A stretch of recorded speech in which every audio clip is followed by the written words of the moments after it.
we need to talk about tuberculosis. Everything is Tuberculosis is John Green's newest novel. You may have known him from writing like The Fault in Our Stars and Looking for Alaska and other YA fiction novels like that, but his two latest books have actually been nonfiction. He wrote The Anthropocene Reviewed a few years back, and then this is his latest one, Everything is Tuberculosis. I am a more recent-ish Vlogbrothers / John Green / Hank Green fan. I subscribed to the Vlogbrothers channel back in like 2020, I want to say, and it's been fascinating to see John Green's descent into obsession with tuberculosis because he made videos about it on Vlogbrothers from basically the beginning. There are many chapters in the book that he's already discussed in shorts and in Vlogbrothers videos, so some chapters were like, oh, this is review, I've seen this before, but other stuff was brand new. I finished this book in about 5 days. It's a very quick read. It is my first time reading a book like this, and I feel like it was a very good introductory book to this niche of the genre. This video is going to go into some spoilers, I suppose, but not too heavily so you can still very much watch this video before reading the book or after the book. Venture forward however you'd like. Regardless of what I say, I'm not going to touch on everything, so the book is still going to be very much worth reading. You will learn a lot of new things. The way that this book is set up, it talks about both the history of tuberculosis and also comes at it from a very human aspect when we're talking about this young boy from Sierra Leone who John Green actually met named Henry. And for this video, we're going to be putting up a little board behind us. So our first point is Henry's striking story. So as we go through this book, every couple chapters we return to learning all about Henry's story. Henry was diagnosed with tuberculosis at a very young age, and it has obviously affected his entire life. Given that he befell the illness at such a young age, it has painted his entire life in a very specific lens. As someone who is chronically ill but lives in a country where my chronic illness is not too much of a problem by and large because there is affordable and a lot of care rampantly available to me, his story really touches me because my chronic illnesses are congenital. I was born with them. He, on the other hand, befell an illness, and that has now affected his entire life way more than my illnesses ever will affect me. We're coming at this from two differing starting points. Regardless of when you become sick and how you become sick, sick people feel for each other. As I mentioned, care is readily available where I am, and I am very fortunate for that. If I was born at any other time, I would have died not long after I was born. I still tried to. Here could have very easily been a very different story. I take a specific injection medication to grow because I didn't do that naturally. For many years there, my medication costed $100 per dose, and I took it every single night. So at that dose, that's a lot of money. Again, I was very fortunate, and with good health insurance and a very crafty father, we were able to get that to almost minuscule numbers. Without my dad's hard work and having access to these medications and this system that he was able to work within, I would not have gotten this medication, or if I had, it would have been astronomically more expensive, just as it is in Henry's case. Being able to have access to medication is crucial. So I understand the complex situation of being able to access medication when it's so freaking expensive, but you literally need it to live. It's tricky. Anyhow, back to Henry. He was thankfully eventually cured of TB thanks to an individualized treatment plan. These things are crucial. Every single person's body and immune system responds differently. I know that. My body needs a very individualized treatment plan. I don't respond normally to anything. And in Henry's case, because he was cured, that provided fuel to the flame to be able to say, hey, let's do more individualized treatment plans for other people in Sierra Leone. And it's just beautiful to see that his story is now going to impact others and lead to other people being cured of tuberculosis. Something that is discussed in the book is how there are sanctioned plans for how to go about trying to cure someone of TB. And shocker, when someone develops drug-resistant TB or their body has just been ravaged by other things, or it's been just ravaged by TB for many, many years, it doesn't respond how you expect it to. So knowing that individualized treatment plans are on the rise now gives me hope.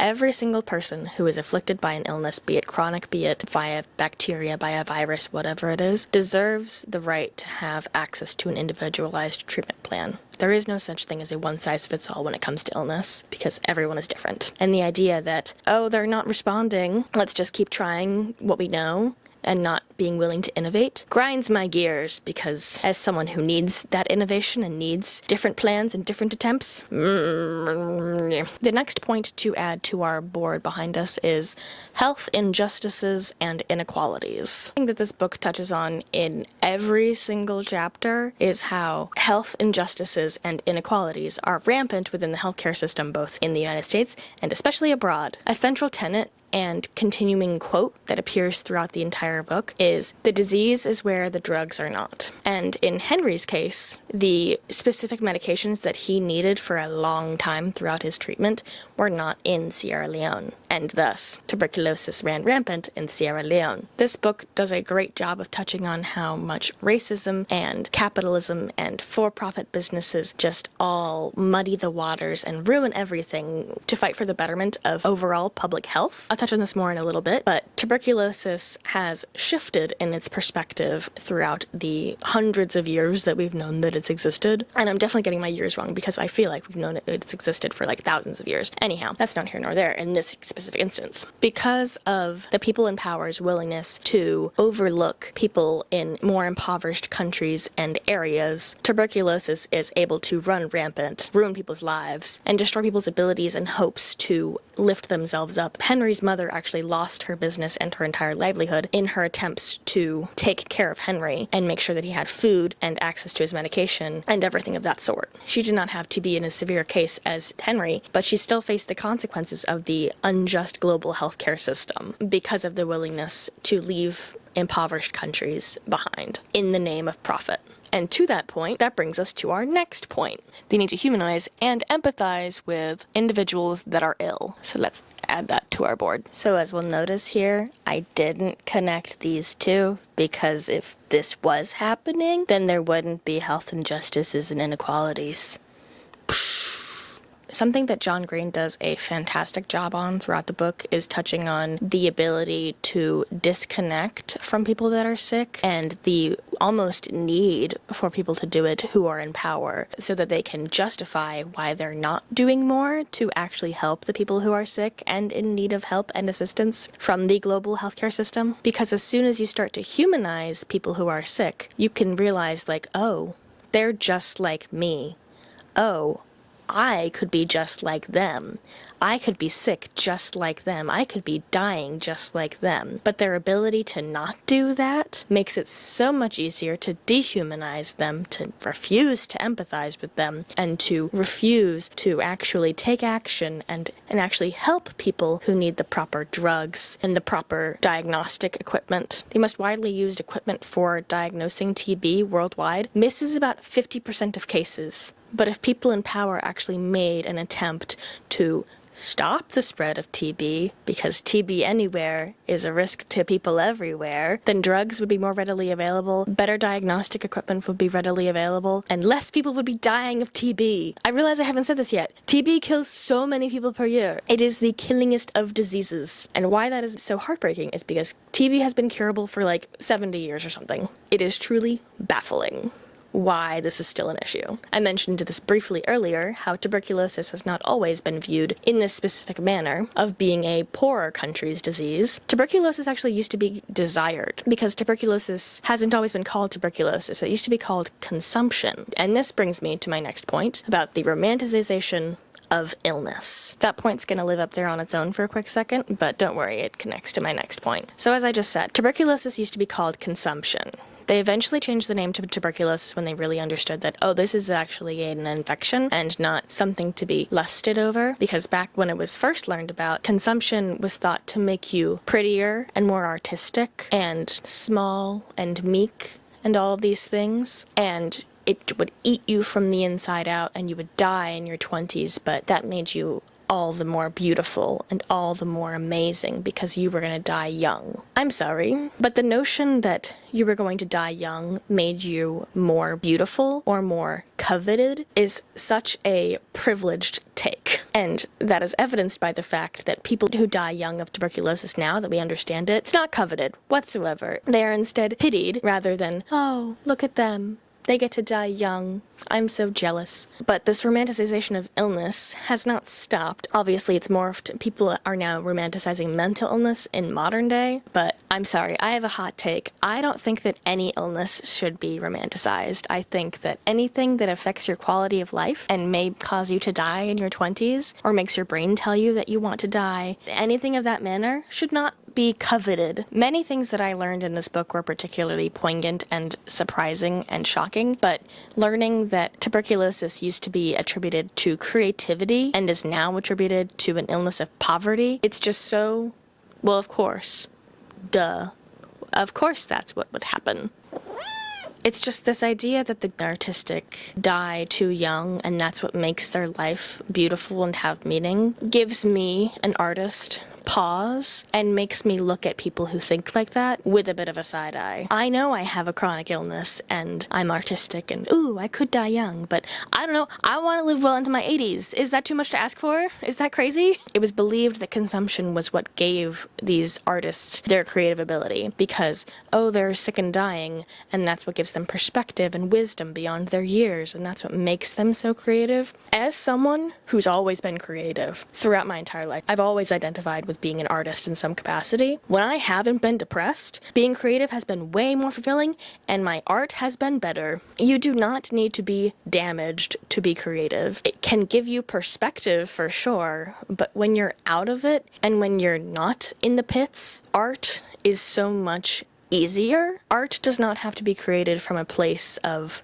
lacking and despair. It can be created from a place of fullness and hope and love. This idea of the tortured artist and the sickly artist, I don't know, just really grinds my gears. But this now brings me to my second to last point. The impacts of TB on feminine beauty. So now we have these two connected, but also this one. Look at that. Ooh, whoa, so crazy. I briefly touched on this during my last point. TB brings about a paleness and thinness and a sickliness and sunken in big eyes as your body literally is falling apart from within, and bright cheeks and all of these traits that are still sought after in feminine beauty to this day. There was one specific quote early on in the book that really drove this home for me. The beauty of women is greatly owing to their delicacy or weakness. And tuberculosis obviously makes women both delicate and weak, and thus more beautiful, more sought after, more desirable. Conflating those ideals of delicacy and weakness with then beauty, like, tell me we live in a man's world without telling me we live in a man's world. Jesus Christ. It just perpetuates this idea that women need to be small and dainty and take up little space, which they literally do when they have TB because their body's literally shrinking in within itself and eating its lungs and destroying itself. It's the idea that a woman needs to be small and protected that makes me want to then ask someone who feels that way, who do they need to be protected from? And who is doing the protecting? And if your answer is the same, maybe that is the problem and not actually the solution, you know? It was learning, though, that some of these ideas of feminine beauty that are still so strong in our society today, of, again, paleness and thinness, almost originated, or at least were strengthened by TB, kind of drives me insane. The feminine beauty standard is unattainable, and now you're telling me that it has some of its origins in sickly women who are literally dying in their 20s, so it's literally even more impossible because the only way to achieve that level of beauty or that same degree of beauty is to literally get an infection and die? Make it make sense. There's a quote on page 130. When markets tell companies it's more valuable to develop drugs that lengthen eyelashes than to develop drugs that treat malaria or tuberculosis, something is clearly wrong with the incentive structure. And we are not stuck with that incentive structure. I know, because the two most recent drugs developed to treat TB, I cannot pronounce those, I'm sorry, were both funded primarily by public money. And that just reminded me of a few episodes from Black Mirror on Netflix, which love that show, but hate that show so much. It just goes to show how our obsession with vanity so often overpowers our drive to actually help others. We'd rather spend our money and time on products that make us look better, things that elevate us in society's eyes, but that all ends up just being surface level and fails to consider how if we put money in other places, we could actually uplift others. and bring about real change. In Western society, it's so easy to get so obsessed with ourselves and our own lives that we forget about the bigger picture. We so often don't look beyond ourselves and consider, how can I help others? How can I make the world a better place? Rather than just, how can I make my day better? Of course, not everyone is in a financial situation to be thinking like this. There are a lot of people that do have to think about themselves. That is completely understandable. This is not a one-size-fits-all. But I think that a lot of people who live in affluent and privileged countries do have the ability to put at least a little bit more effort into considering how they can help the lives of others. America is just such an individualized country. We so often fail to look beyond ourselves and consider the collective, when the collective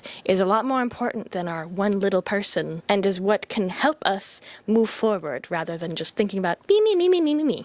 You know? Since high school, I've had this belief that everyone should try to have at least one issue that they care about. You can have little periphery issues that you put time and energy towards, but I think that everyone should try and hone in on one. For John Green, it's obviously tuberculosis and public health, and that's a fantastic thing to be focused on. For other people, it might be queer rights, women's rights, environmentalism, 1,000 and billion other things. There are so many things that could be your issue. There is not a shortage of anything that you can focus on. Since late high school, my issue has been cat welfare. My family fostered cats from 2012 to 2013, and that was what started my love of caring for cats. And then in high school, I started volunteering in animal shelters, specifically with cats. That continued on throughout college, and then my senior year of college, I actually did a fellowship all about TNR. TNR stands for Trap, Neuter, Return. In my case, we tried to do Trap, Neuter, Rehome. It was the first time that I was really boots on the ground trying to help community cats, not just cats who had already been trapped and put into shelters. It really opened my eyes a lot to just how many community cat colonies there were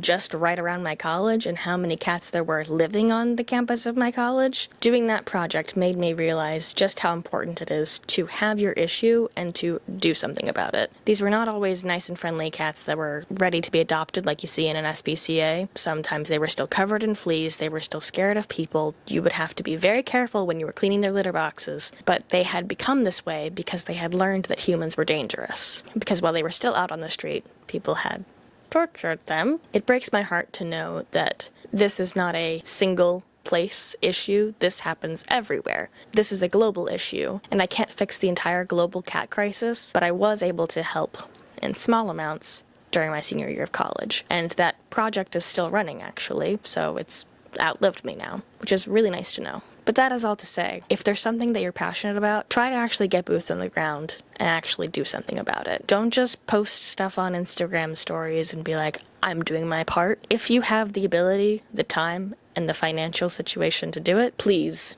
find your issue, get out there, and do something about it. If reading this book makes you realize that, hey, maybe public health, and specifically tuberculosis, is gonna be your issue, that's amazing. I love it. Find what emblazes you, both with a passion because you love it, but maybe with also a little bit of passion of disdain because of the injustices of it all. And that brings me to my final point. Our decisions will shape the future of TB. Let's add this to our board. John Green, this is nothing against you, I promise. The line through your name means nothing. It's just the placement of the string. I love you. Your book was great. The reason for this orientation of the line is because if we want more instances of Henry's story of overcoming illness, we have to make decisions that will shape the future of TB to be its eradication. We've been able to cure you for how many decades and you're still around? I don't know that we will see the end of TB in our lifetimes, but I do believe that we have the ability and the funds to view ourselves as the global community that we are so that we can actually enact some real, everlasting change. Tuberculosis is not an illness of consumption, and it is not an illness of poverty. It is an illness. Anyone can get TB, and anyone can die from TB. TB anywhere is a risk to people everywhere.